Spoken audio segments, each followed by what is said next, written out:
شہر اقتدار میں پہرا بڑھا دیا گیا، آدھا شہر ریڈ زون میں تبدیل، 0 پوائنٹ تک کا علاقہ لانگ مارچ کے شرکاء کے لیے ممنوع قرار دے دیا گیا۔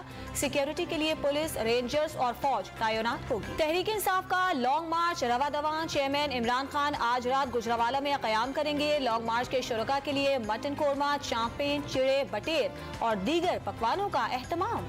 کل پنجاب میں داخل ہوں گے، لانگ مارچ کا حصہ بنیں گے۔ پی ٹی آئی رہنما علی زیدی کی میڈیا سے گفتگو، شفاف انتخابات کو واحد ایجنڈا قرار دے دیا، واضح کر دیا کہ چور دروازے سے آنے والی حکومت غیر قانونی ہے اور اسے جانا ہوگا۔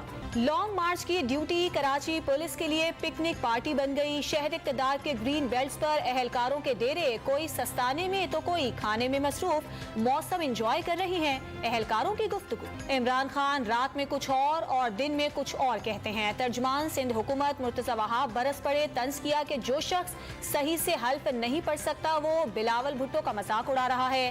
سوال کیا کہ عمران خان بتائیں سیلاب متاثرین کے لیے جمع کیے گئے 5 ارب روپے کہاں ہیں؟ وفاقی حکومت نے عرشد شریف قتل کیس کی تحقیقات کے لیے کمیشن بنا دیا۔ وفاقی کابینہ نے سرکولیشن کے ذریعے منظوری دے دی۔ 3 رکنی کمیشن کے سربراہ سابق جج Lahore high court justice Abdul Shakoor Paracha ہوں گے۔ حقائق پر مبنی رپورٹ 30 دن میں پیش کی جائے گی۔ روس سے گندم کی خریداری منظوری کے لیے ای سی سی کا ہنگامی اجلاس آج شام طلب۔ وزیر خزانہ کی زیر صدارت اجلاس میں روس سے گندم کی خریداری سے متعلق سمری پیش کی جائے گی۔